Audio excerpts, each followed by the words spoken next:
Good morning, everybody, and welcome to today's episode of Market Check brought to you by BB. A reminder, as always, guys, there is no second best daily YouTube live stream to talk about these markets. It feels like we were just with you, right, on Friday. The weekend really felt like it blew by, right?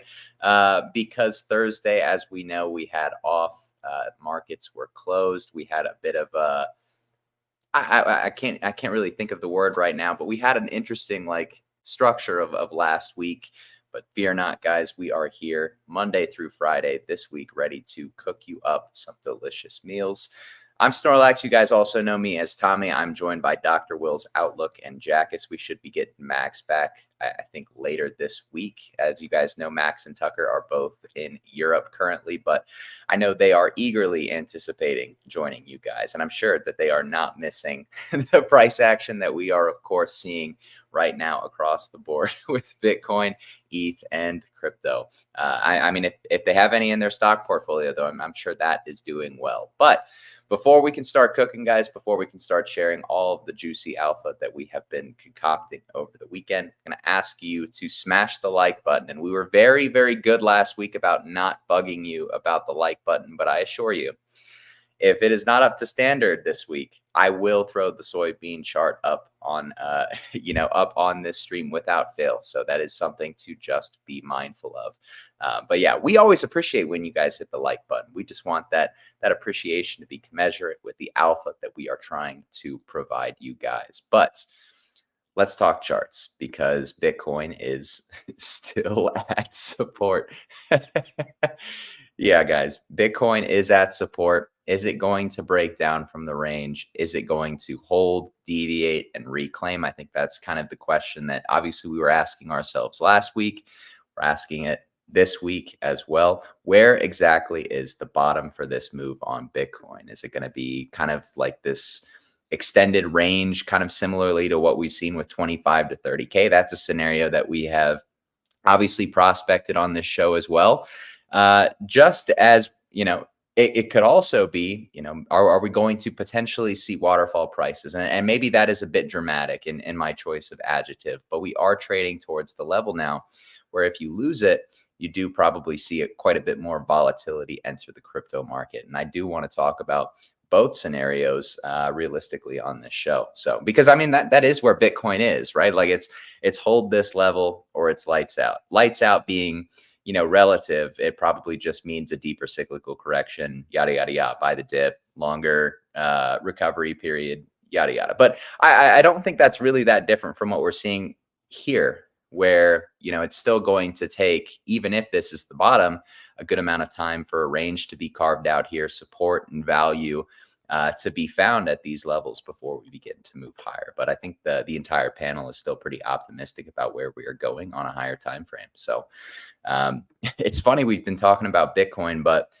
I mean, the ETH ETF approval could realistically come at any time this week. And even still, what coin is stronger than Solana or stronger than ETH this week? I kind of already gave it away. It was literally Solana, but Solana is trading like it's the one that's having an ETF approved this week, not Ethereum. Solana up 5% after this morning's dip, obviously holding incredibly strong on a relative basis. I mean, this isn't necessarily super surprising behavior, but I do think it is notable here as we sit at support. So I want to talk about Solana as well. We're going to talk about hopefully all of your favorite shit coins too within reason. And I mean, who could forget? We have to talk about equity markets as well, which have been just on an absolute tear. Interesting to see the NASDAQ flip red on the day, but it is Monday. So I do want to continue to see how that, kind of how we feel that out. But, yeah, I mean, the complexion of the stock market right now is just completely different than the crypto market. So the relationship between these, I think, still remains to be seen, right? Which one is leading, which one is lagging. But I don't want to yap for too long to open the show. I'd love to get y'all's thoughts on, now that we've kind of had a weekend to digest the price action of last week. What are we kind of seeing in the markets and how are we interpreting this price action that we're seeing around, you can call it range lows, you can call it, I mean, it probably is range lows, but some people would argue that we haven't quite finished carving out that range either. So I've seen a lot of interesting takes on it. I'd love to hear from the two of you, though, on your interpretation of the market right now. You want to kick it off, Jackus, or do you want to? No, it can go on while I'm still writing. I mean, for me, it's exactly where price was. We were discussing it, which is 52. I was talking about on Friday how I was expecting a rejection at 58, and it nailed that freaking rejection, man, to a T. I think that 58K rejection was a big tell that it was going to do that. Why would they reject at 58? I think because you're going to have a lot of liquidations. They're not going to let those get away, right? They're not going to let your shorts be played for free. They're not going to let your longs be played for free. And so they went up, wrecked everybody who's 100x long from like the 58K breakdown, and then they're basically coming back more or less. Or sorry, not the 58K long, but short from the 58K short breakdown. And then they came back and they pretty much wrecked the longs, right? I mean, because they nearly come back down to the low. They didn't quite make it to the low, which was kind of interesting, but they nearly came back down to the low. So in that scenario, I'm just looking at this as kind of like forming out a low or forming out a bottoming range, which is really important as far as context goes when it comes to the market. At the moment, I would say like you could look at this two different ways. You could look at this as price recapture, deviation to the low, and then a breakout, or you can look at this as a waiting game. As a buyer, I think a lot of people don't want to hear the bullish sentiment, and that's okay. Usually when you don't want to hear it is usually the right time to be buying. Usually when you want to hear it, it's usually the worst time to be buying. And I'm telling you, at the worst time to be, or not really worst time to be buying, but the time you don't want to hear, that it may be actually a good discount range. Ultimately, we won't know it's a deviation until it flips 58. So we have to wait for confirmation, essentially, right? A lot of people are trying to bid into the 40K range. Mind blown. Mind boggling at the same time. You need a break of the low, right? You need to break the 52K structure to get to 48, and then 48 to get to lower 40s, right? Everybody's trying to just like skip levels, which, atypical for retail responses. We're going straight to 42. It's like you're skipping levels, which logically doesn't make any sense at all. And you're trying to state something that you definitively don't know because you're skipping levels. And if you're trying to skip levels in TA, it shows your inexperience. Is there liquidity that lies there? Sure. I think there is liquidity that lies there.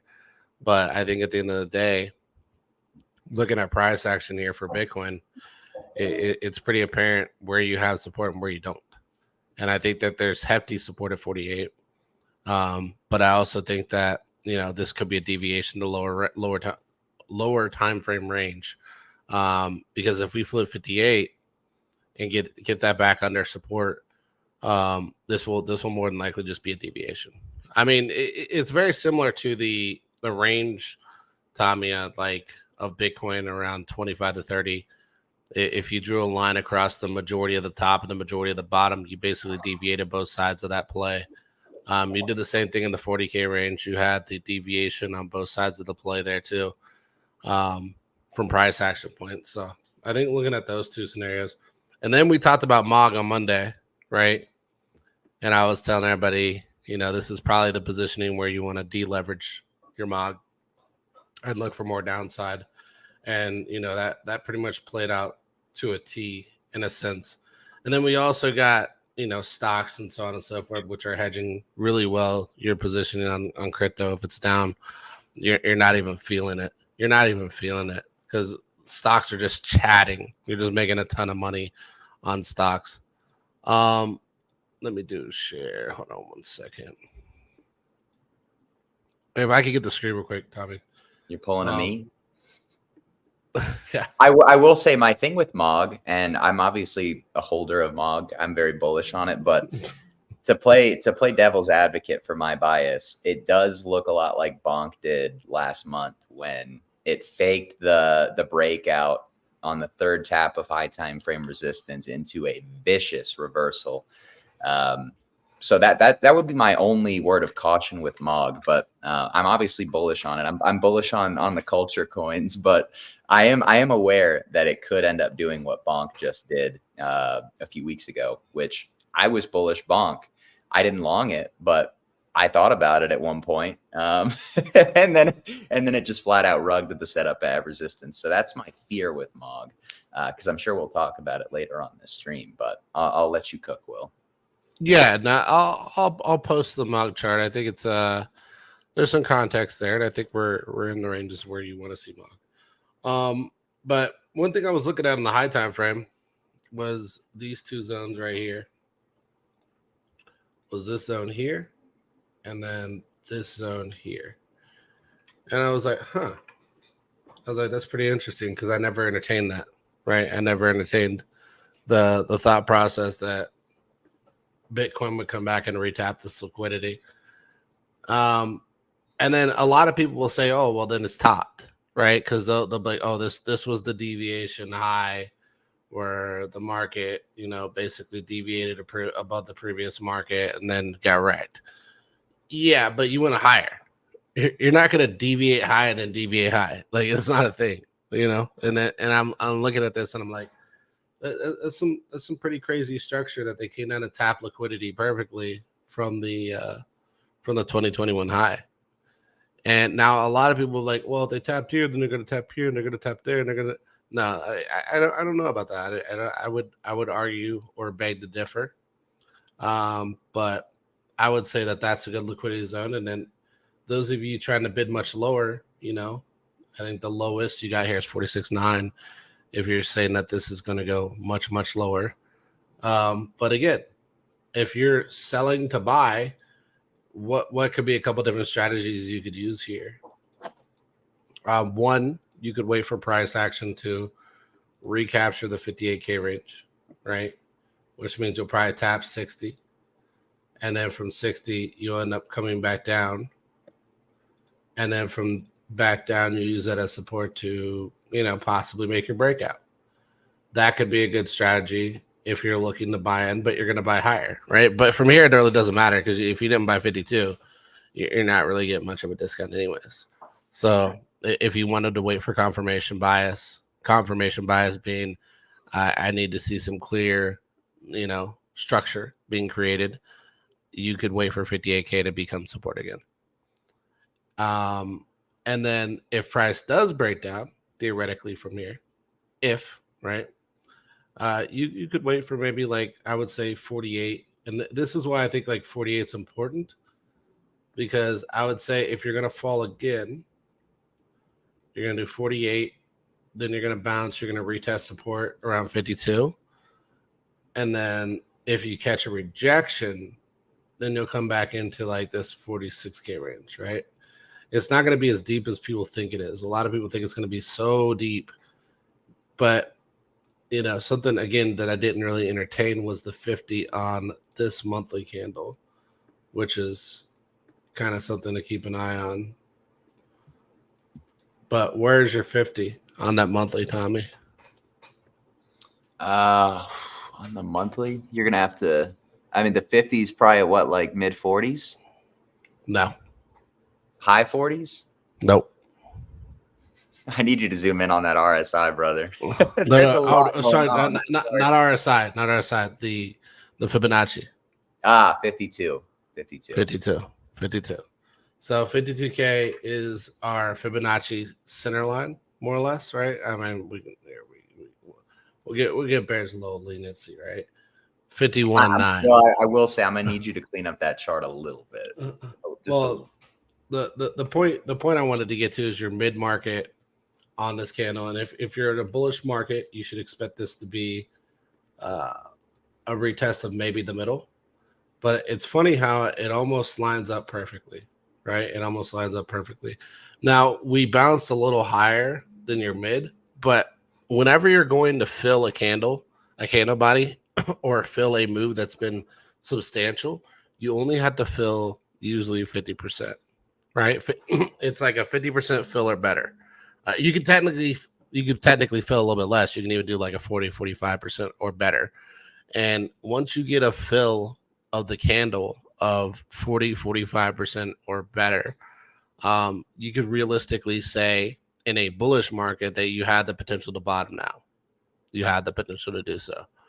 And so I think like looking at this from the structure that it's sitting in, this is a good spot to say, arguably, I would say you have better odds of this happening than this happening, right? But if you're super bared up and you're like, oh, I can get it for just like a couple dollars cheaper, then you can basically just wait until it flips 58, right? And you'll buy higher. Or you can wait until it breaks down and then you'll buy lower. So I would say nobody could definitively say where price is right now because you're sitting under resistance and you're sitting on a support, right? So there's no way to be like, I know where it's going, because nobody knows. We have to sit and wait. We have to wait for definitive break of the lows or a recapture of price above support. I don't know what your guys' thoughts are on that, but that's my thought process with Bitcoin. Jackets. Yeah, I mean, sorry, but actually the timing was pretty well because I just finished it up and was sharing something on Twitter. But yeah, my take is the same as last week or before, right? Like I was giving out people the levels which were playing out well, and I still stand by it. Looking back, I think the decisions were correctly taken. Again, I will start from the 71.5K, right? So that was the level where I was noting for the bearishness and that it's a good level to hedge, take some partial profits. But at that point, it wasn't a level to be calling for a like a mid time frame bearishness or break of the range, because at that point, why would you, right? Like equities were going up, commodities were going up, DXY starting to go down, and the crypto was bullish and the trend was bullish. And at that point, we were still within a range, right? And I said we are at the range highs. I do not like how the sentiment is looking and so forth. But by no means at that point, I would be predicting a drop like this. Although I was giving a invalidation level at that point as you're well. not sharing screen, Jackets. No, I'm not. I'm just talking, right?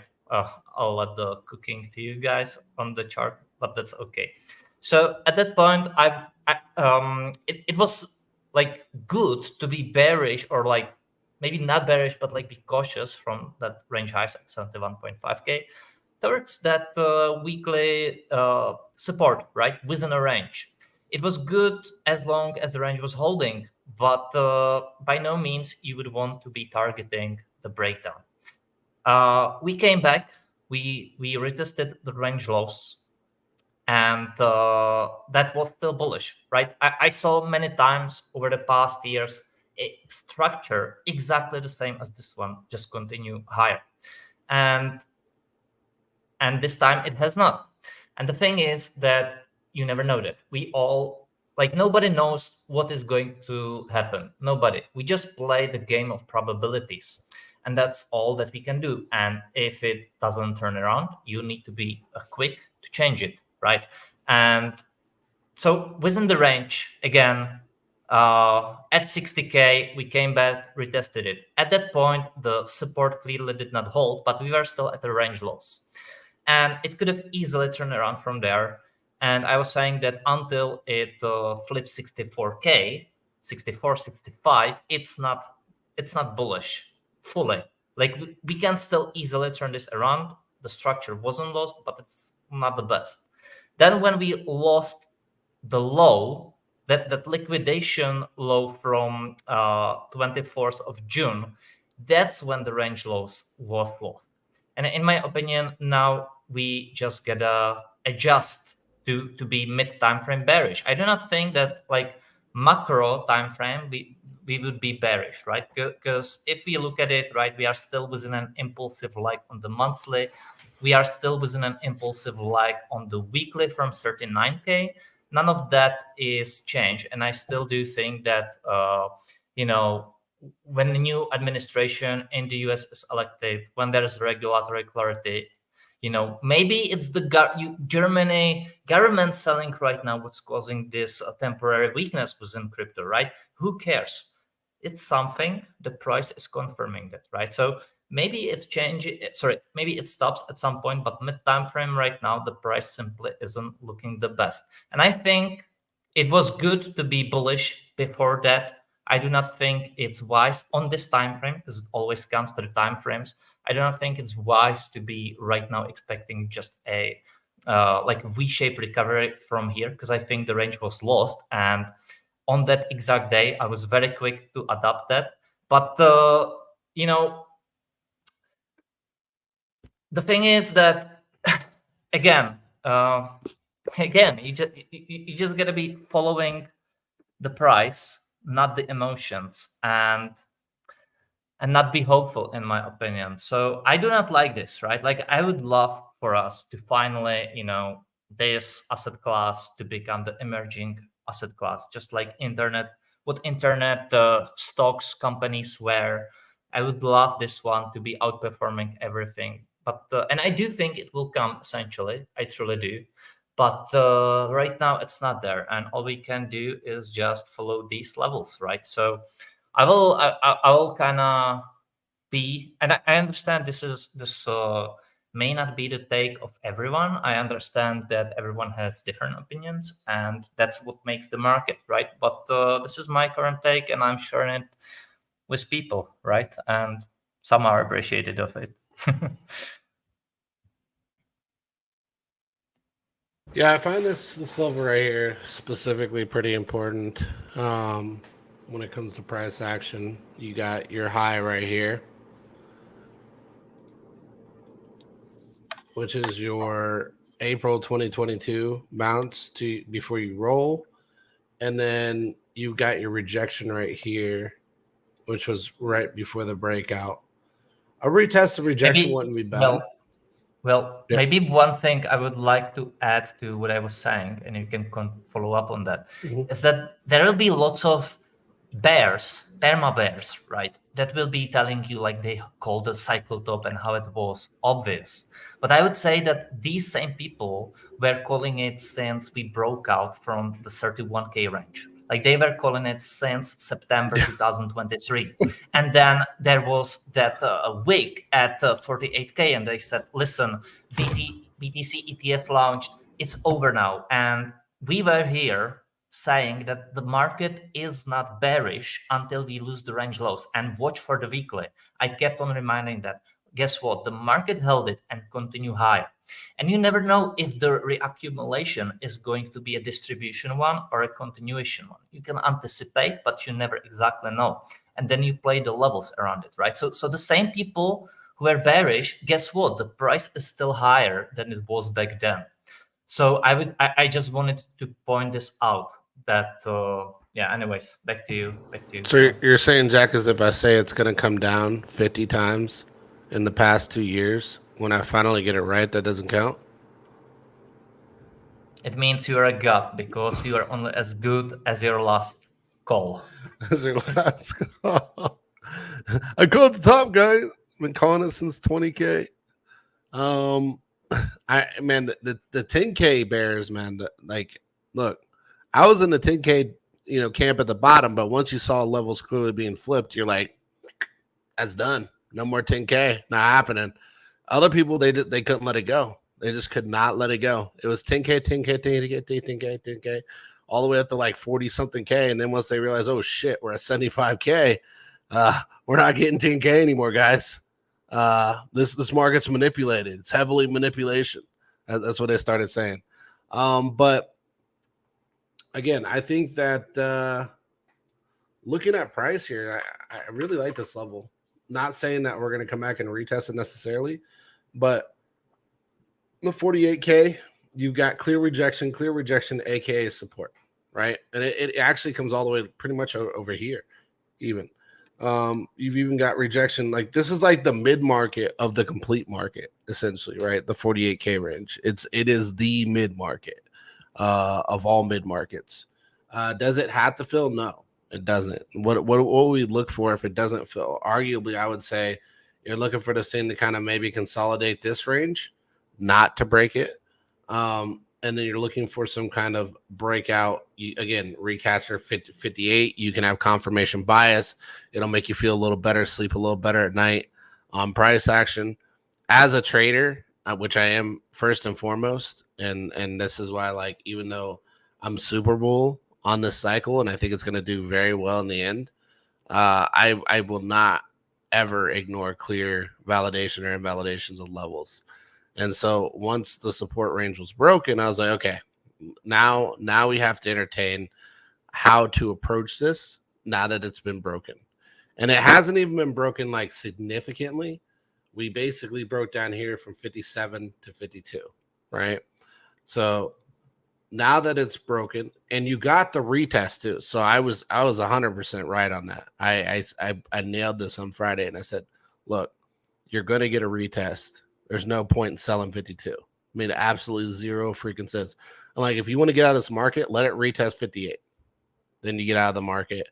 Let this thing kind of figure out what it wants to do, and you could sit. Then again, this is clear reasoning why I state let the market decide, right? Let the market decide. And when the market decides, you will get a exit. You will get an exit. And you got an exit. Right? You got an exit. Now you can sit. You can sit on cash if you want to. You can cry in the corner about how you're down on price. But ultimately, price action did exactly what I stated. It came back up at retest at 58, rejected immediately, and then we got the rollover. Right now, what would be my expectations that this turns bearish? Well, I think it's going to kind of like do this, right? And what's the most painful thing in the market? It's father time, right? Because nobody wants to wait.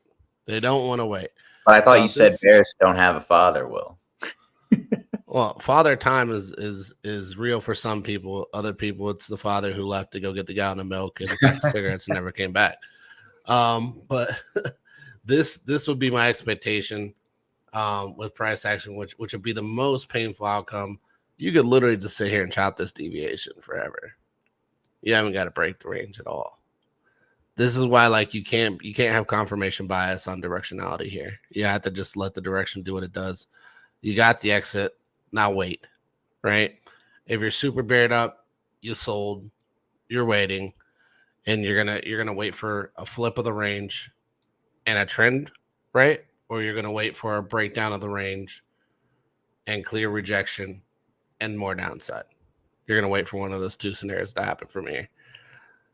There's no other ifs, ands, or buts about it. As much as I would like to be the person to tell you guys, hey, definitively this is where this goes, I can't, because we're a deviation low, right?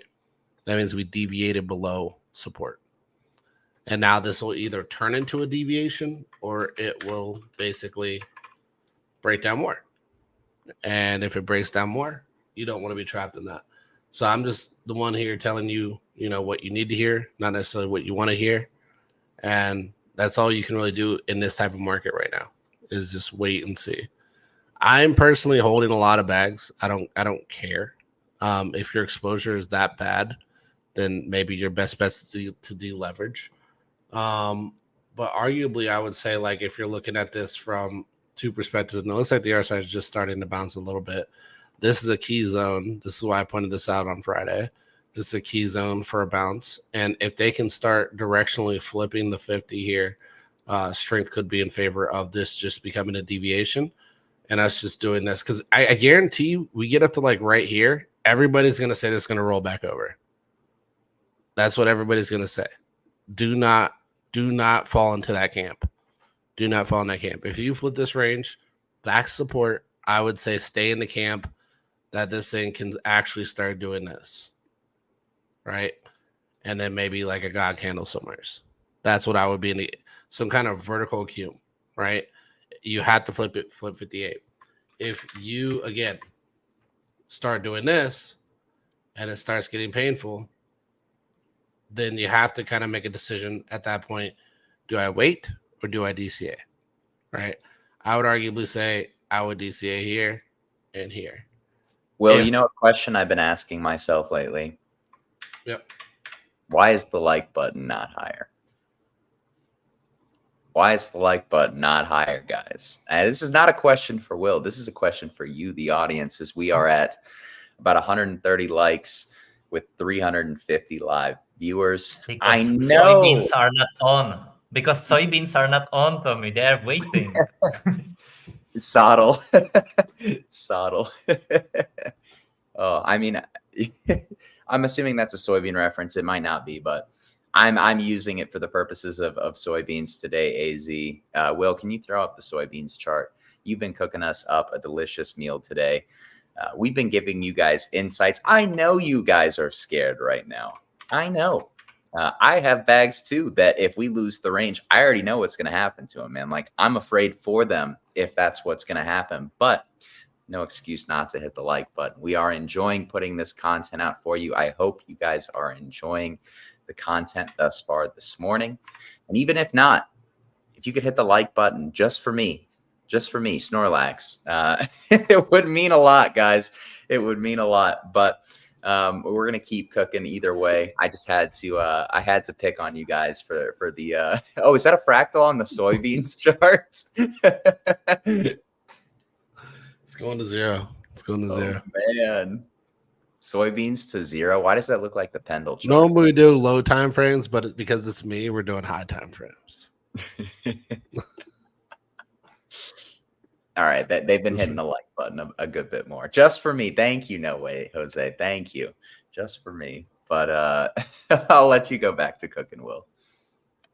No, you're good. And yeah, I know these times get rough. I know people have a hard time dealing with, directional bias or the loud talkers on Twitter. There's what's funny, Tommy? There's a couple guys I follow, and I still follow them. I think it's entertaining to look back every once in a while. They've been talking about the housing crash since 2022. Well, you know that I just got an amazing discount on an apartment because housing prices have come down the last few months. So thank God. I think I'm buying the bottom, though. I think I'm buying the bottom. To your point, rent came down a ton over the last 2 years, which is nice, or the last year, I should say, not really 2 years, but it's timed well because I'm moving into a nicer apartment here in a few weeks. So I just wanted to point that out. But yeah, no, I agree. I mean, the housing market crashing. I mean, look at home builder stocks. Look at them relative to big tech equities. You can even argue that the home builder stocks are leading big tech equities, which is funny because everybody is talking about how homes have to go down. Surely they're so highly priced, they have to go down. But I look at the market, and it's like I said, something like DHI is literally leading the NASDAQ. It's forming structure ahead of the NASDAQ. So maybe some alpha in that, maybe not. But home builders are doing just fine. Yeah, it's pretty interesting to me. Like you're seeing everything cool down, and then you've got all this cooling down into rate cuts, right? So it's like a double whammy on the economy, and really could create a bigger boost than what a lot of people are anticipating to the economy. Because if rates come down and prices stay down with rates, you'll see people buying. And what will that do to the economy? It'll stimulate it. It'll stimulate the economy. And I think not enough people are entertaining that as a possibility. Again, they're continuing to entertain that, this is over, it's over, everybody's done, everybody's cooked. This is something I talked about a few weeks ago, roughly, right? And I said, if you break this range, you were coming down to 28, and bam, hit on the money. Now, where did I get that price action from? I mean, it was pretty apparent there was a level here, right? It was pretty apparent there was a level here. What did I say? I said, I don't think it's likely, but hey, I'm wrong, right? It happens. On here on the show telling you guys. I mean, look at this, Tommy. Guys, the bear market, it's horrid, it's rough, it's horrible. Dude, I know you are like, because I'm the same way. I'm kind of coping that I missed this one because we watched it for so long. we were anticipating calls on it. We were anticipating calls, but it is pushing my Rivian calls. It is pushing my Lucid calls, right? It's pushing my other calls out of the floor. That's what it's doing. And man, Like I think the beta will make me a bag. Although I think I'm gonna regret not getting the Tesla calls. I really do think I'm gonna regret it because I think ultimately, but you are in Tesla, right? Well, still. yeah. I mean, I have Tesla stock. I didn't take the Yeah. calls. I wanted the Yeah, gotcha. calls. All right. He was wanted right, the but calls. not with enough leverage, Jackets. Yeah, Because I wanted the we were calls. we were discussing Tesla live here at 150, right? Will, how it's looking like real good buying Right in opportunity here. when lots of the macro guys again were saying how like Tesla doesn't belong in the magnificent seven anymore, how EVs are done. We were discussing this one live down there, so this one's playing out really nicely. So I was I was worried for a while that you didn't take the position yourself, which I took the spot. I was just waiting for like the key time for the free. And you know what I messed up? I saw the Rivian ahead of time, and I was like, okay, I'm gonna take the Rivian calls. I should have known I should have took Tesla calls with the Rivian calls, but instead I took Rivian and Lucid. But it is what it is. They're the beta call, so I think they'll have the bigger return. But I hope this Tesla move does not turn into an Nvidia move, because I think a lot of people are sleeping on that if that becomes a potential. And man, oh man, that's going to be painful to watch if that ends up happening from a call position. Obviously, I have spot, but man, if I don't have calls on that and it ends up moving like that, I'm going to be really upset. But I mean, this chart looks magnificent. It looks absolute. Look, you got a higher low structure. You got a clear breakout of a pennant. I mean, guys, look at this. I mean, for me, this is going to come up, retouch. People are going to swear that it's going to come all the way back down. It might come back down to like right here, recast your price. Again, retest the range. And then it's going to be a breakout. It is going to be a breakout, a nasty one that a lot of people do not see coming. This is why when I'm looking at Tesla and I'm looking at EVs, I'm like, how the hell could you be bearish? I don't care where crypto's at right now. How the hell could you be bearish? These are literally about to rip. Tesla looks so good, man. I mean, there were so many patterns I felt like were applicable to Tesla, and I think at a certain point we might have just gotten a little bit too picky looking for calls on it. But man, I think it's one of those equities when it moves, it's not as much about catching Tesla specifically as what it leads to as a domino effect, right? Not just EV stocks and small caps like Lucid and Rivian beginning to follow it. Yeah, it's a sign. And I forgot, I can't remember if it was Jackus here or somebody else in the comment section. I actually think, yeah, it was somebody in the comment section, but maybe Jackus mentioned it too. Like Tesla and Bitcoin tend to move together. It's very often, or if you see Tesla begin to move like this, it's probably not that far away that Bitcoin is likely going to begin its next major high time frame uptrend, right? Like it's just a matter of when can Bitcoin find this bottom? When can Bitcoin find a little bit of stability? Because there really is so much positivity over in the equity market right now. But I actually do, speaking about equities, guys, I'd love to talk about Nvidia, because Tesla looks great.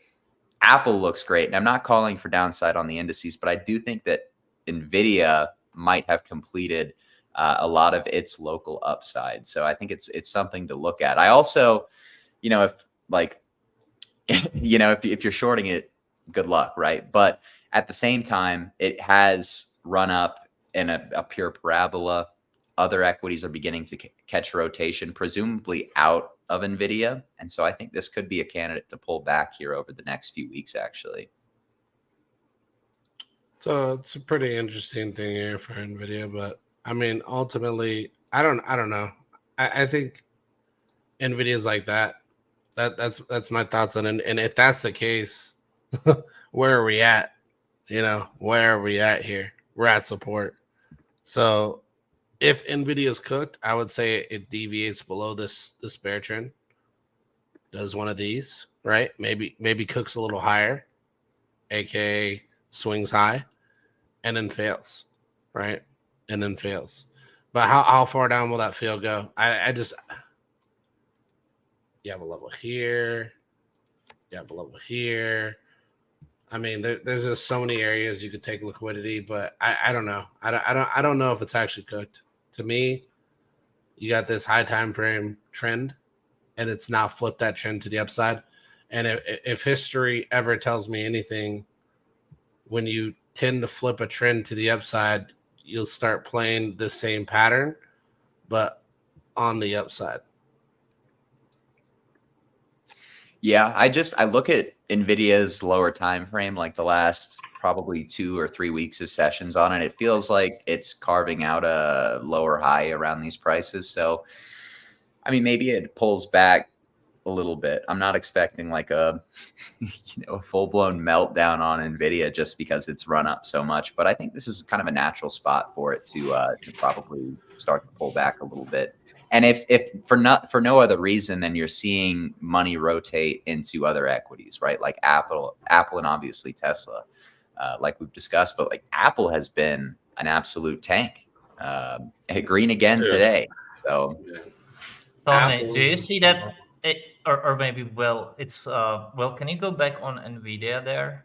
Because I think that I do not really think that Nvidia is like going to do a full-blown dump from here. I rather think something like that you see at 2018 right there at the top, right? Like that slow kind of grind up where it doesn't really move much anymore, but it's really not even breaking down. So something like that, I think, would be fair here, because I think the market kind of already did price in over the past 2 years the effectivity growth, right, that Nvidia surely has, and the value it's providing to the world, but and the mispriced valuations before them. But I do not think that, and therefore I do not, and because it has a like real fundamental value, I do not think it's going to be dropping. But I also do not think it has like a potential to just go full vertical right from here at the same time. So I think rather like a slow grind up higher still is most likely from here. So I think that pattern is pretty interesting, because I think if you take this and then if you were to just like flip it, right? Oh, wrong one. Oh, not that one. And you were to like, well, I guess that ain't really going to work either. So what I was trying to get out of it was something more like this. But I was trying to get it to where it would be tilted the other way, but that's not going to work either. So kind of like this playing on this side. So exactly what you're saying, Jackus. And then a rip, which would be this. And then a play, and then a pullback, and then a rip, and then a pullback, and then like that. See, that means we'll sit here for like a couple years before Nvidia will really see any substantial upside. Like it's going to see upside, but it's going to be really slow and methodical. So yeah, that would be a pretty interesting, and arguably too, Apple. I say it again, Apple, the biggest, large tech stock in the world. It's not stopping. It's absolutely not stopping. I thought I had it on here. Thou shall not fade breaks from value. Write it on a wall, paste it on your forehead, whatever you need, but do not fade breaks from value. This is the perfect example. People are talking, I mean, like, yeah, sure, there are some equities that look, maybe cause some people to be bearish on the Apple breakout. Like Nvidia has, okay, maybe you thought Nvidia topped a few weeks ago, and so far, right, like Nvidia hasn't infringed on that high yet. But to say Apple is just doing a deviation when it's breaking out from a 2-year range, it's a little bit difficult, right? Because you have breakouts from value are significant from a price standpoint, from a psychological standpoint, and from a contextual standpoint. So it's very difficult to fade them. And I'm going to say this, just like for Apple breaking up, I would say the same thing if Bitcoin breaks the range low at its current price. Like, you don't fade breaks from significant ranges or significant areas where value has been transacted, because what ends up happening is you basically have X amount of time for positions to build up. So in Bitcoin's case, 3 or 4 months. In Apple's case, right, like 3 years within this range. And as that positioning gets built up, what happens when you leave the range? The positioning has to unwind. So it's not like it's just going to be some sort of like deviation or fake out every single time. Or if it is, you should at least wait for that to confirm, because when value breaks out, a lot of unwinding has to occur and a lot of structure has to develop. And usually it's a continuation of whichever way we've broken from value. And in Apple's case, it's going to be higher. And I'm with you, Will. Like I've been calling for Apple to pull the 25 to 30K fractal on Bitcoin. That's kind of almost exactly what it's been replicating so far. So I don't think this is going to stop this quarter. I really think if you're in equity markets, you could probably get away with just like, I'm not going to say this, but like, I mean, you could probably just long Apple periodically throughout the quarter and do pretty well and not focus on anything else. Yeah. Yeah, I would say the same thing. I think GME is consolidating here really well too. I think this is what I'm looking for GME, to be honest with you, is this slow consolidation range and then some kind of breakout. Excuse me. And then I'm also looking at Hood, right? Hood looks really good. For sure. It's another one of those. I think Hood's just kind of veering up for a big breakout. Looks like we're kind of doing this, and we're looking to just do some kind of God candle somewheres. I mean, like a lot of these are reminding me like the Rivian move, right? Like nobody saw this coming. nobody saw this. Tesla, unless you were long Tesla, you probably didn't see it coming. Yeah, they didn't see it coming. Filled the gap, right? Consolidating the range, and the reality is this is gonna just go higher. Like if we hit these 24s. And I've got 15s. I'm going to make a bag on this one. I'm going to make a bag. And my dates are still a couple months out. So really good positioning there. And I talked about this literally right in this range on this show. On this show. I said, wouldn't it be nice if Lucid just went boom, boom, and then took off? And now we're sitting at resistance. But what happens when we just teleport, right? We just TP all the way up, and then we consolidate back down to fill the range, and then we run it again. What happens when that happens? Everybody sits there and watches in awe. And this is what we're looking at for EVs. I mean, you got NIO, you got a lot of these that are just down bad, which look like they want to do some kind of crazy move. Like, this is not unheard of for Lucid. I mean, look, we had this move right here, right? We had this one right here, which moved all in one candle, and we continually get these little moves into the spikes, right? Into the spikes, and arguably, I'd say the RSI stochastic was pretty beaten down. We created a bull trend already on this. And I think we'll continue to follow that bull trend, right? I really think, not to interrupt you, but I really feel like you can look at an asset like Sol and how it manifested its cyclical bottom in that downtrend and then the accumulation range. If you just pasted that, not price action exactly, but kind of that idea onto so many of these small caps and beaten down assets like a Lucid. And I even see some comparisons. It's not the exact same, right, to Solana, but like that spike that Sol had in April or May of 2022 looks like the second green circle that you have in the middle of the screen, for example. Like there are a lot of similarities with these assets as they kind of went through their downtrends. And now, like Sol was one of the first movers off the bottom. So if you're looking to pick a bottom or looking to pick what an accumulation range should look like, there's plenty of kind of blueprints out there through things like crypto. And obviously crypto leaders is what you want to be picking. But, right, we have the blueprint already more or less printed out for what to expect for a lot of these small caps going forward.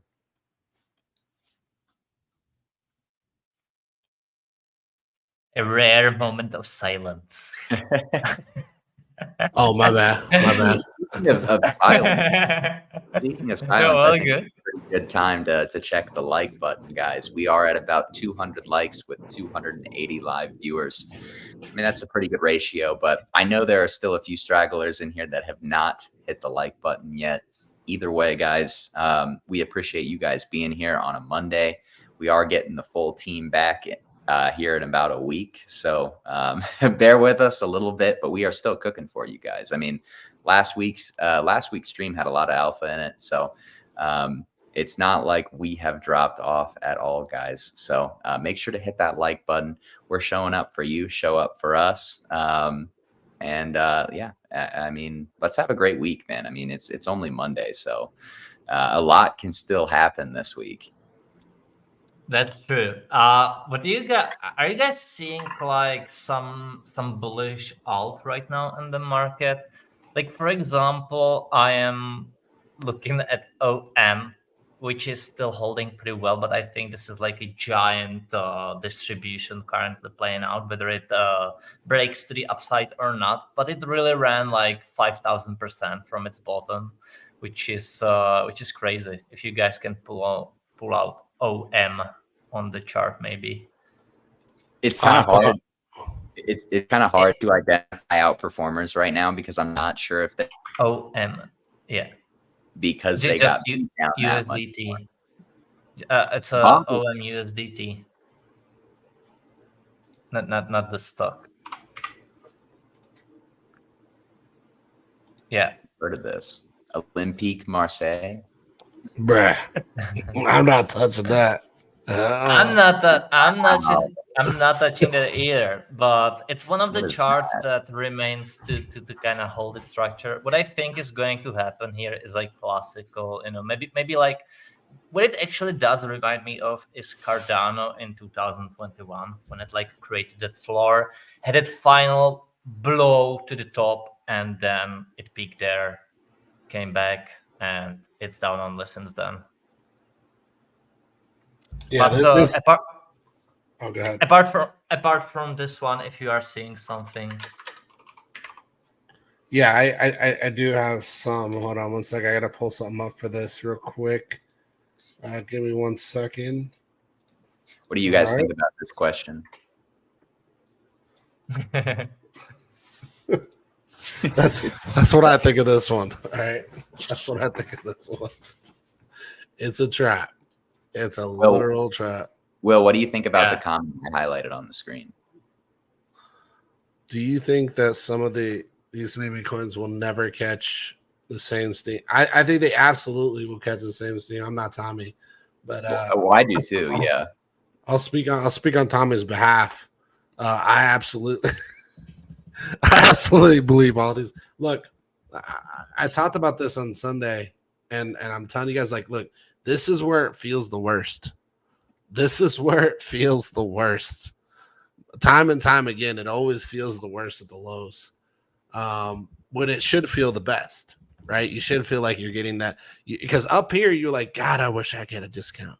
God, I wish I'd have got in where everybody else got in. And now you're there.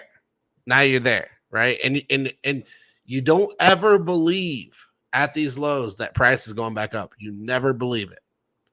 But I'm telling you, with some of these, they got real teams. They got real communities. They've got people that are putting their entire paycheck in every time they get it.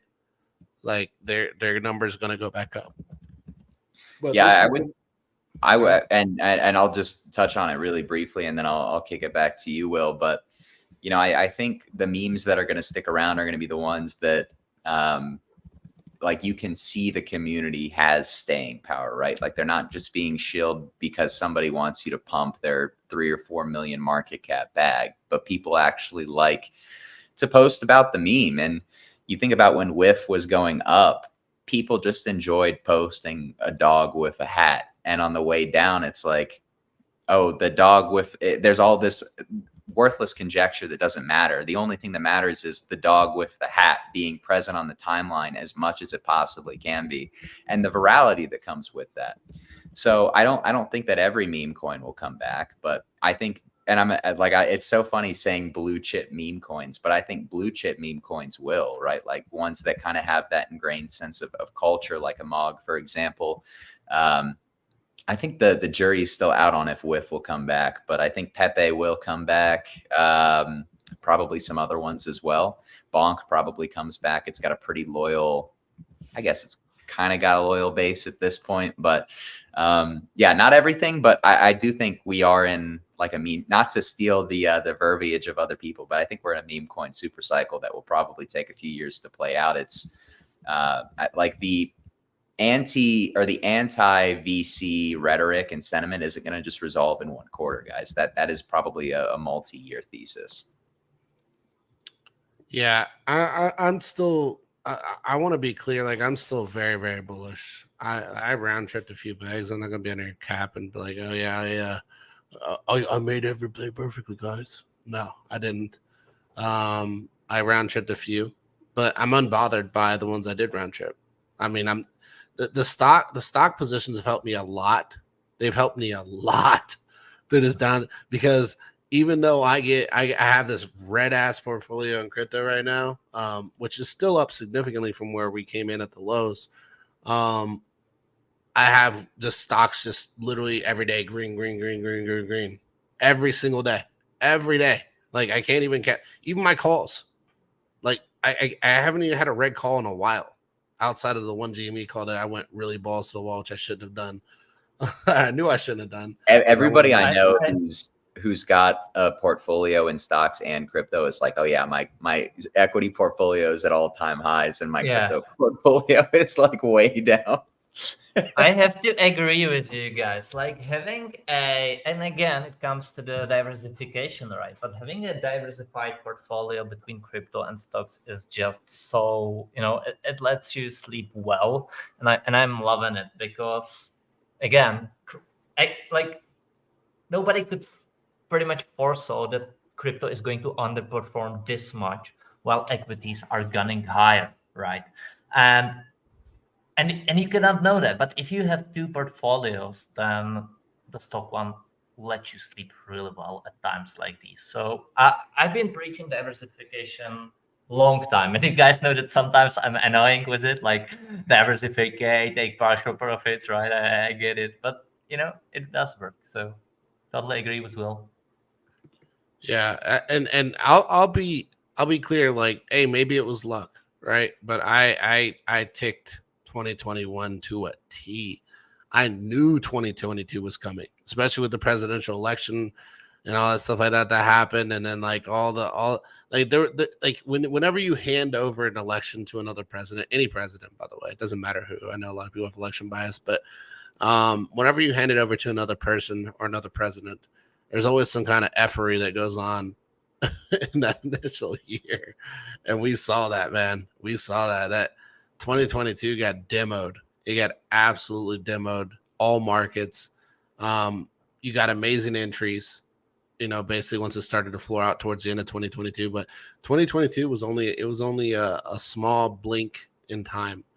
It was, 1 year essentially. And then you've been in an up only market since then.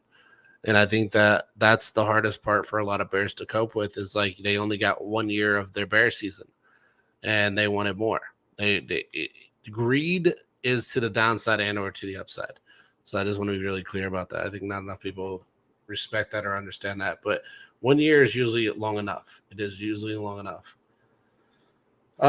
Yeah, but I mean, when it comes to a lot of these, man, like I'm bullish on a lot of the dino coins, as we like to call them, right? I am bullish on a lot of those. I think that those will do well. I think just at this point in the cycle, memes will do extremely well. Don't get me wrong. Like I think you're gonna make a freaking bag, but 100% port on memes to me never made logical sense. But believe me, I have a significant bag in memes. Like just way more than I should. Right? If I gave it to a portfolio manager, they'd be like, do you have some kind of brain rot or something like that if they were to look at my portfolio? And I would probably say just a little bit, right? Just a little bit. And that's what made me position the way I did. But it'll make you a lot of money, but you don't have to be all in on those. Like you can definitely diversify. Yeah, I'm looking at this as, crypto's kind of the next leg. I feel like we had our 2020 and 2019 2020, where people were making money. And I think we're moving into that sector where the market's about to get really boring for the next 3 to 6 months. And then we're going to take off again. It's going to be 2021 2.0. And if you guys are willing to stick around for that, I know that boring sucks and not making money at the moment sucks. But if you can sit on positions and or buy into positions before the market does what it does, then I think you'll do well. Again, bear market lasted how long? 1 year in a 4-year cycle. Bear market lasted 1 year. Go back and date it, right? We can go right here. It lasted 1 year. It lasted 1 year, but it felt like longer because people constantly saw that it was just a bear market rally, right? Yep. Which is interesting. It felt longer. That's how it goes. That's how it goes, though, right? Like, you have to climb the wall of worry, not just in price, but psychologically, because participants got so wrecked that they're not really willing to trust the assets, the new cycle. And I think you're still seeing that right now. I mean, that's really why meme coins have done so well over the last few months, because participants don't trust the assets that you can invest in this industry. Yeah. And if you look here, 1 year for bear, and how long have we been in an uptrend? We've been in an uptrend for almost 2 years. Think about that. I mean, it's kind of wild to think that we've been in an uptrend for literally almost 2 years. Because it's been, prices moved higher, but you've had so many washouts along the way that have prevented things like altcoins and risk from moving off like there are so many risk assets still on the floor. They might have moved off the floor when we pumped at various times throughout the uptrend, but a lot of them have completely retraced any upside that they've had since the low. But Bitcoin is, of course, obviously at all-time highs or right around it. Yeah, and I think that's always the play, because like if you can play these right with these memes and with these altcoins, you can make a bag, right? You just can't marry them in the middle of the market. You can't marry them here. You have to marry them somewhere's over here. Once Bitcoin starts moving to the upside. So I think like ultimately, like if we look at something like this, like here was the bottom of 2017, and how long were we in uptrend? How many days? 821 days. We're only at 520 right now. And if you look here again, we just discussed bear markets being a year. Again, 1 year exactly. 1 year exactly. Every single cycle, it's 1 year. And once you get that 1 year, you should start buying. Look, I'll go back to the BLX and show you on there. Not enough people talk about this, but bear markets last a year. That's it. After your bear market year, guess what? You're going back up. Right here. We'll say arguably right in here, right? This is 399 days. Okay. 1 year and a month. Right? 1 year and a month. Over here. We come over here. We go to the bottom. Again, 357 days. 1 year. We come over here. We go from here to here. Where are we at again? 360 days to the low. That's a year. Your bear market already occurred. After that year, you get 3 years of upside. We're at 520 days. 520 days. We still have a whole nother year of upside. At least if you go off the historical patterns of Bitcoin. And arguably, I would say even with stocks, right? Their biggest years tend to be around where Bitcoin's upside pattern starts. So right around here. Big year for stocks. Big year for stocks. Again, big year for stocks. This is why you want to be positioned in both. And I'll set your portfolio so you're not feeling the pain as much with the downside.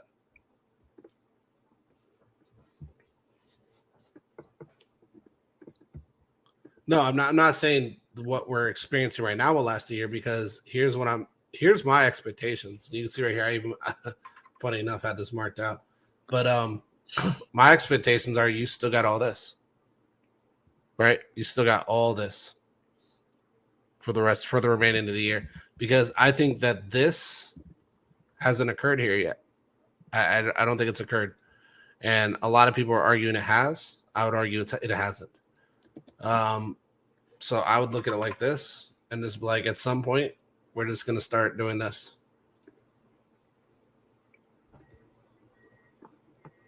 We got about 1 more year, roughly. So yeah, What are you guys' thoughts on that? Yeah. I think we have a longer than 1 year. Like I think that this I essentially think that the 4 year cycle is a meme at this point, and we will head into a period like the moment we really established the U.S. regulatory clarity, and I kind of think we do have it towards BTC. I think it's just a temporary selling, caused maybe by the German government, maybe U.S. government. Who cares, right? I think we are going to enter a period of major adoption where BTC is and like the whole crypto is kind of going to go into a longer lasting bull market, similar to what you saw in stocks after like the Great Depression or like the stagflation of the 70s. You'll just see a perma bit that is going to last for a while. I do not think that we will keep, and I was saying this previously, I do not think that we will just keep like every single 4 year just keep going up and down. But like it cannot be lasting like this forever, simply. I agree, Jackus, but if we're going to do that, then we're not going to have these parabolic moves. Because the reason for down is the rebalance of the parabolic move. That's all it is, simply, if a lot of people look at it. Like if you look at this bear market right here, this bear market is a result of this upside. That's what it is. I think we could still see the parabolic moves. It just takes more time than we're used to before. In the time span. It takes more time to build up the structure, right? Like, because I think there is some cyclical precedence for Bitcoin and really crypto assets to pull back basically at all-time highs. I mean, it's really more for altcoins than Bitcoin, right? Because you look back at previous cycles, Bitcoin hasn't pulled back from a previous all-time high after retesting it, but altcoins have done this. You know, altcoins have done this. And when they have rejected, it ended up being a slow grind back to the high. But what we often saw is that after that correction and that cyclical pullback that those assets had, I mean, they ran 5 to 10x multiples off the high that they retested. So I think if we do continue to pull back on Bitcoin, it's not anything that we haven't seen before happen in the crypto space. It just means that we're building up. It's going to take more time to build up towards that potential parabolic pump that we're obviously used to. And I think recalibrating our expectations of what cycles mean now too, because now that TradFi is in the market, why would we be able to buy crypto assets on huge discounts every 4 years? That inefficiency should start to be arbitraged out of the market slowly but surely. Especially if, everybody, we're all bullish on crypto, and obviously the suits are aware of the halving. So there's going to be kind of that knowledge effect too, that I think mutes that as well. But I think that's bullish, right? Like it's going to mute. What's probably going to happen is it's going to mute the downside of things like Bitcoin and Ethereum, unless they go parabolic. It'll mute the downside though. While altcoins probably have more traditional crypto cycles based on liquidity. I think that that's a good take, Tommy. And I think, fundamentally speaking, for BTC, I think that the market will run out of the sellers soon, because right now you had miners capitulating, you had the government selling German, and you had the non-govs, but those will run out soon. Like maybe that lasts for like another month, who knows exactly, right? But they will run out, and then you will not have the next the next sellers will not be there. So I think at that point the market will take a flip and then truly run. I feel good about the bottom being in this month. I think there's some astrology that favors it. Not that I'm going to speak about it on the show, but I do think there is a little bit of confluence for that to occur within the month of July. But yeah, no, I mean, AZ put it best. Like miners literally sound like they got bills to pay. Miners have been in, I mean, not a capitulation, but they basically have been capitulating, man. They've been getting nuked, or at the very least, they've been nuking spot Bitcoin since we got in this range. We were wondering why the spot CBD has been basically down only since Bitcoin hit 65, 70K. And now we know, right? It's the miners that have been the ones selling so much Bitcoin up here. But I think it's a healthy transfer of hands over a higher time frame, because you probably have entities like Binance and obviously TradFi entities absorbing these coins over time. So, it's just a process. It's Yeah, like, oh god. I think so. I think so too. That it's just a transfer of hands right here from like the big guys. And once again, this comes to the fact that what I was saying. I do not think this market can be pumped by retail anymore. It's like retail certainly cannot pump BTC anymore. That was done in 2017. That was like the last retail pump, I would say. For BTC, I do not think the same goes for crypto. And right now, it's really just the big guys forcing miners out, right? Especially the weak ones. And you can even argue that it's some bigger miners trying to shake out the weaker miners, right? You can you can German taxpayers paying for their government selling at a cheap price. Basically, it is what it is. But the market is finding a willing liquidity to sell, in my opinion. It will shake it out. I do not think like macro trend is worrisome at all, but locally, mid time frame, and again, what I refer to as mid time frame, because this can be confusing sometimes, right? Again, you can have a H1 trader screaming at the daily one that the trend is bullish, bearish, and the weekly one will look at him and be like, "What are you guys even talking about?"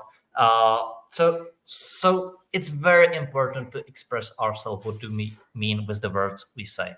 And again, I think like mid time frame. Personally, I think mid time frame is bearish here, but the macro time frame, right? Even when I look at like the weekly from a zoomed out perspective, and mainly monthly. So again, like weekly to monthly, I think that time frame is bullish. And when this selling is done, I think we will continue higher.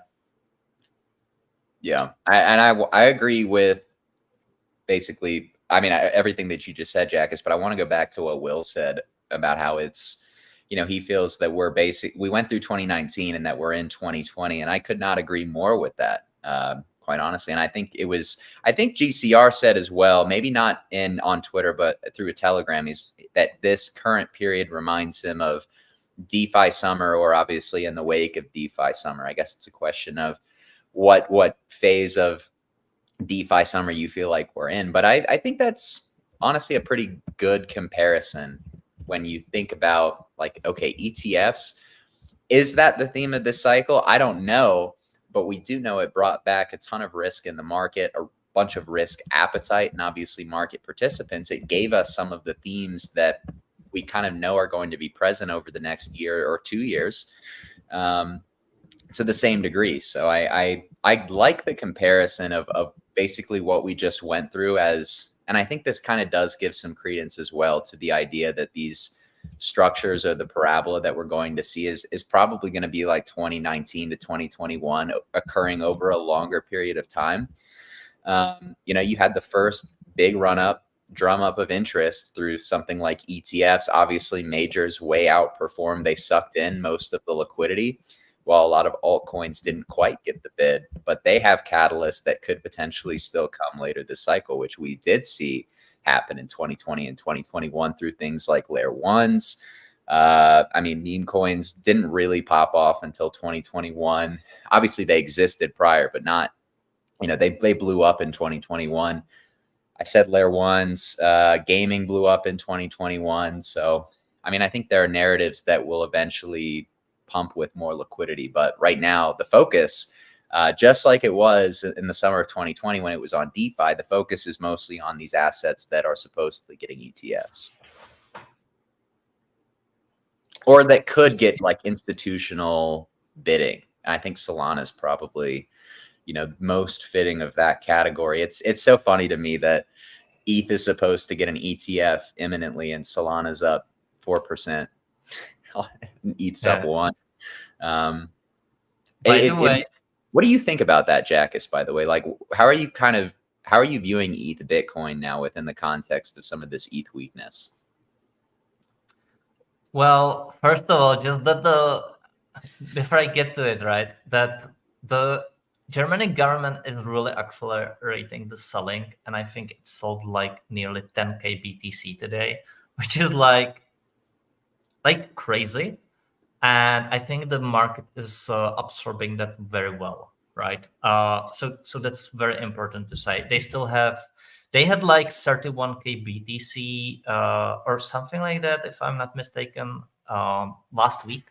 Obviously, they are operating during a work week, right? So they are not operating on the weekends, but they now have only 23.7. So I think at some point when the selling is done, I think the market will absorb it all, and then we are good to go higher, especially given where equities are. Now, going back to ETH, right? You said, if I remember, how ETH is weaker to BTC, Tommy. Yeah. Yeah, I mean, to be honest, I think ETH is stronger to BTC here, because if I look at the weekly, right, I'm seeing that ETH hasn't made a new lower low just yet on the weekly time frame, while Bitcoin has. So in that regard, I'm seeing a relative strength. But the problem is something we talked about quite often, and that's the fact that ETH so far this cycle, and I think that changes, but so far it's only been not being so weak, but it has never been like stronger on the upside. It's just been not so weak on the downside. So that's not something you wanna see. And in that regard, we could say that like ETH hasn't been stronger. But I think like when I look at the structure, right? Again, ETH hasn't made a lower low so far on the weekly yet, while BTC has. So that to me shows a relative strength. But again, it's the strength comes with the context that it's not so weak. So Well, that's fair. That's fair. I mean, Bitcoin is showing more weakness, I guess, because there are literally more sellers of Bitcoin here than there are of ETH. yeah, German government, American government, Mount Gox, like you name it, they've all been trying to sell their Bitcoin here recently, which is in itself notable. I just would have expected a bit more strength from ETH into the ETF than it's shown. I mean, they completely round tripped the entire, like all of the OI that came in before the ETH ETF, which is healthy. But this is where you would expect it to find that bid, right? Otherwise, I guess you'd probably be looking at like 2,600, 2,400 in that vicinity if you were to lose this support on Ethereum. But yeah, I guess it is sentimentally different than before the Bitcoin ETF, because there was probably still a lot more disbelief baked in the market than there is now. There's a lot of hopefulness, I think. And I guess now you could maybe argue that it's shifted back into disbelief now that we've retraced the entire pump. But yeah, no, I mean, I think it's just going to continue to be interesting to see how ETH trades around the ETF, knowing that the decision is imminent. yeah. I'm totally like, listen, I've always said this, and I will stand by it, right? What spot ETFs is for Ether, like, I find it crazy that some people think it's bearish. Like, it can be bearish on the day of the launch, but it's always bullish longer term, because what it does is it simply opens up the gates for the money to flood in. So it can never be bearish on its own. But locally, it doesn't mean like that when the ETF goes live, we will immediately pump, right? We can, like, locally, we can still drop lower before the liquidity really starts coming in. And I think the same thing for the German government when it stops selling. Like, it doesn't mean that when it unloads all of its BTC stack, and but folks, I do think that they will unload their entire BTC stack. But when they do, it doesn't mean that the price will instantly pump, especially if like the structure is broken there, right? Like, it will take maybe some days, some weeks to absorb. But when the sellers run out, the market will absorb that and essentially roll over, like it did in the peak bear market in during 2022, right? Like, the market was bottoming there. You got like final sellers through FTX, but the market just absorbed everything and turn around. So yeah, I would say, looking at this, it looks like Ethereum did get a little more wrecked here in the middle. It's about the same. They're almost moving in tandem. Look, always are. right? Yeah. Like it's almost a tandem move, and you are right in the factor of Bitcoin did show more weakness because it broke the range. Ethereum held the range, and I think that Yeah. that's important So for far. context So too. far. So far. Yeah. So far. I No, would, for sure. I would point to a few DeFi tokens that look really, really weak though, and I think if we get more selling, I do think ETH could lead that downside.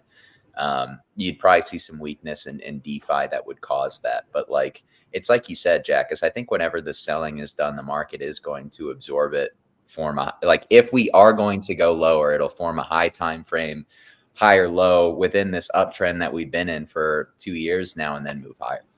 At least that's how I'm approaching it. I really feel like the underdog in this whole story has been Solana, and Solana's been like this sleeper, man. It has just been, not sleeping at all the whole cycle. And I almost feel like ETF, and I feel like ETF for Solana. And I think a lot of people are sleeping on that idea that's even a possibility. No, it's a And done deal, Will. It will come. I think that sleeping on that idea is going to get a lot of people in the wrong position. I remember watching people literally cope over Luna, like day after day after day after day, watching it just go up and up and up and up and up, and they were just coping and coping and coping. And I can see Solana doing something like that, man. Like as the cycle really starts to kick off, everybody just sleeps on it. So it's pretty crazy, man. It's pretty crazy. I think that the opportunity cost here is great. I'm looking at all of these that are kind of like in this wreckage scenario. I would say Pepe arguably is probably at some kind of like deviation. I think it's going to keep coming down. Actually, Will. I want to believe, but it also looks like Bonk did after that rejection off the highs. So I'm kind of thinking Pepe is going to keep coming down. Let me give you a little alpha here, Tommy. Let me give you a little alpha right there. Yeah. I don't know about that, man. I don't know. That looks pretty good to me. That looks pretty good to me. And I literally just put it on top of that. I think there's some alpha, Will, in Bonk leading the meme coin market, though. I think you should check out that chart. All right. I'll look at Bonk. I'm just saying, like, I'm optimistic, though. Obviously, I hold a lot of Pepe, so I'd be a happy camper if it, went back up. But I kind of think it's going to keep bleeding here. I mean, what do you think about that fractal? I didn't do any finessing at all. No, I know. I noticed it. I'm optimistic that it can. Obviously, I have some price action overlaid on it that could. I mean, it's a quicker cycle for Pepe if it's going to do something like that. But I wouldn't be mad. I wouldn't be mad because I think that Pepe fractal, like that's a good fractal, man. That's a really good fractal. And I literally just was looking at the chart and I was like, that looks good. I'm like, let's go and see what this looks like. All right, so you were talking about Bonk. Good old. I like Bonk too. I think that it's a sleeper that nobody sees coming until it wakes up. And then everybody's like, I was Bonk bull since 1985. It's like Bonk never existed in 1985. It's going to be the coin that everybody's like, oh, I have exposure to WIF and other meme coins, but no exposure to Bonk. So I'm going to cope really hard. It's like SHIB, probably. Because, I mean, people knew about SHIB.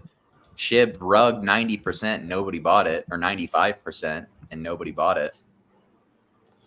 But Bonk, that high time frame setup, man, aren't we seeing Mog do almost the exact same thing?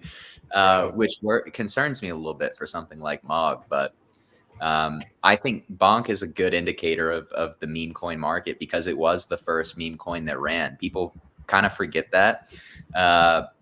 Pepe and WIF obviously did great in Q4, Q1, the beginning of it at least. But Bonk was the first thing that really kickstarted on-chain on Solana. Not WIF, Bonk. But nobody talks about it now. So it was the first to pump. It'll probably be the first to bottom. Tommy, Solana phones. People forgot about Solana phones. Oh, Tucker's been trying to get me to buy one of those damn things. I bet they're on hefty discount right now. I'm looking at I'm liking it. 0.5 from high to low. I like the setup. I think you're starting to use it as support. And I think if you start to trend this direction for Bonk, like it's a good place to be. It's a good place to be because that can turn into vert accumulation. It turns into just like right in here, right? And then all of a sudden, boom. Bonk has been getting really good buyback on every sell-off, like without fail. I've been noticing it. I haven't been trading it, but I have been noticing it. Yeah, Bonk's buyback has been very good at these levels. So maybe it does go lower, but I think if you get some deeply oversold level on it, it's a buy. Like, my God, look at that. Bonk, the high time frame setup on that thing, man, is insane. It's insane. The fourth tap through that resistance is gonna be gnarly whenever it happens. Yeah, I really do like this setup. That's pretty good. That's pretty good RR too. I would take it for the fractal, to be honest with you, even though I think the 1618 could be hit here. That's almost a 6x pretty much. So not too bad. Maybe 5.5, but really good position play. And if people took these things, I think more often than not off the fib, I think they would make more money than if they sit there and hold them. I really do. I don't care how high these things go. If you fib these things and you take a position on them based on the fib and you exit on your fib, I think you'll make more money than you'll ever make off holding these. That's any of them. So Alpha. Take that with a grain of salt if you want to. How are we looking on time there, Tommy? No, I was about to say I think this is a good spot for us to wrap up. We've been running for about an hour and a half. Hope you guys enjoyed the show. Good kickstart to the week. Obviously, Bitcoin is at a it's in a put up or shut up spot. Let's be honest. It either holds here, carves out a range, deviates the range that we just broke out of, reclaims it, and we go higher, and probably more sideways, or we break down from here and we probably, Zoran was right, even though I don't even know if he's short anymore. Markets have a tendency to do things like that, though. Either way, but it's a big week, guys. I really think we're going to get a lot of clarity by Friday, so we will see how it all plays out. But thank you guys for tuning in, like I said, and I know that we hit 200 likes today, or we were above 200 likes the last time I checked. We had, I think, almost like 75% like to viewer ratio by the end of the show. So you guys did fantastic. Did exactly what I asked. Thank you. I'll probably ask you again later this week, but fear not, we will continue cooking. But to run through a few housekeeping measures, as always, as we wrap up the show, guys, a reminder that we have launched our new hedge fund, BB Wealth Management. We are beyond excited that we can finally bring this to you, not just so that we can trade it ourselves, but also that we can offer you, the community, the opportunity to participate in the fund as well. So if becoming an LP or accredited investor is something that interests you, we do have links in the description of this, in the description below this video. So make sure to check that out. Shoot us an email. We will try to get back to you as quickly as we can. But just a general overview, the fund is a long short fund, right? So we are capable of trading in both directions, and it manages obviously digital assets in a way that takes into account their asymmetric history for upside returns, as well as the investment risks posed in any markets. Not to forget the BB Academy, guys, especially if you believe that we are early cycle, right? The markets are going to appreciate a lot here over the next few years. It's a great way to hone your educational base, your skills, hopefully improve in the markets. Obviously, I always say that the biggest value add for the BB Academy is that we do have such a diverse team of traders that has been crushing this market in a variety of different ways. So there's kind of something for everybody. And right, like if you're a beginner, it's a great way to build your base. Maybe you want to hone a specific skill or tool, make it exceptional. BB Academy is perfect for that. So more information linked in the description of this video as well. And you guys know when our programming is, but of course, I'm going to say it again really briefly. Market Check will be live tomorrow, Monday through Friday, whenever the New York Stock Exchange is open, with a typical start time around 11 a.m. Eastern Standard Time, and Market Talk, hosted by King Wabi, has a bit more of a variance in times, but we always notify you guys when we go live. So make sure to stay subscribed and following our Twitter so you can be notified not just when we go live, but also when we schedule those spaces. But yeah, guys, that's it from us. We will be back tomorrow. Like I said, have a fantastic rest of your Monday, a fantastic rest of your week. And yeah, let's see what the market's got in store for us this week. I can't reiterate enough. It is a big, big week. And we cooked you guys up a delicious breakfast or dinner, if you're in Europe or Asia. So thanks again, guys. And we will see you tomorrow. Let me find all right. Thanks, guys.